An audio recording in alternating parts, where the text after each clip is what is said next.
But did you ever hear the joke about the fella that he went to a house in and it was very isolated, and there was a woman there and her mother, and they looked very much alike. Do you ever have occasion to see that, where the mother looks so young it could almost be a sister? Yeah, for sure. And so he was with the mother and the daughter, and he went to bed, and he turned off the lights. It was very dark, as it is in summer, as it is in the country, you know. And someone opened the door at night, and he was a little frightened. Who is it?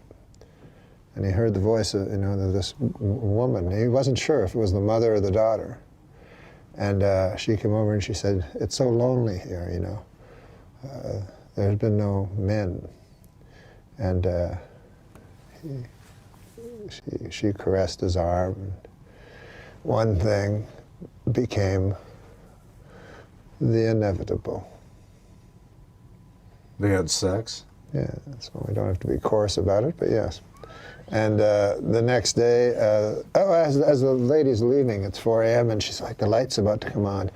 I must leave." And the fellow says, "But who are you? I must know. I must know which you are." "No, you can't know."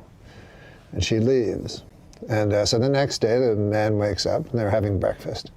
And he looks, you see, from the mother to the daughter, trying to find a signal from them, but gets nothing, you know. And so that night, the same thing occurs. And again, he says, "I must know. Who are you?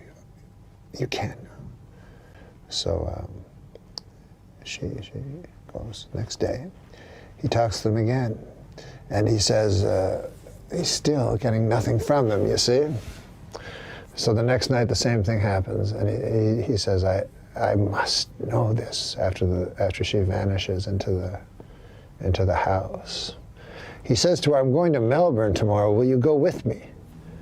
Your caresses are so wonderful, and your lovemaking is non-pariel." And he feels the tears run down his chest from the girl. She goes, "I can't go. I cannot go." And so he leaves. And the old man, the driver, drives him to the boat where he is to sail away to Melbourne the next day. And the old man says, "You know why this place is so isolated?" No. The man says, "Why?" "Well, it's so isolated, you see, because there is another sister that lives there, a leper."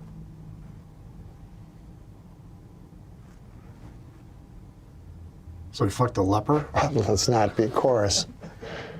Good God, man, that's not how you tell a joke. That's supposed to happen through your mind. That's supposed to. But yes, he did fuck a leper.